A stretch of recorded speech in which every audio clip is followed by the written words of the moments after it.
ما تبقص يا عم وبطل أنانية بقى. لا مش هبصيلك. يا كابتن، ممكن ألعب معاكم؟ أنا بلعب أحسن من صلاح. انت يا ابني شكلك مالكش فيها اصلا. خلي بالك أنا حذرتك، استحمل بقى. قام اللي فيها كريستيانو، خد دي علشان ما تلعبش معانا تاني. ماشي، والله هرجع وهنتقم منكم 1-1. ما تعيطش يا نياو، هتاخد حقك منهم وهيعرفوا انت مين بجد.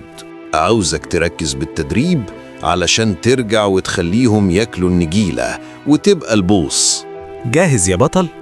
هنبدأ بأول تمرين وهو تمرين اللياقة والتحمل. يلا يا بطل. التمرين متعب قوي، بس لازم أتحمل وارفع لياقتي البدنية. أحسن يا بطل، هخليك حريف شكل ميسي. ورجعت لكم وحوريكم أنا بقيت مين. استعدوا كويس.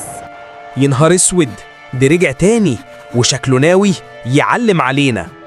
قلت لازم أزحفكم النجيلة علشان بعد كده تبطلوا تتنمروا عليا وعلى الناس. بس أنا زعلان علشان لسه ما عملتوش لايك ولا اشتراك.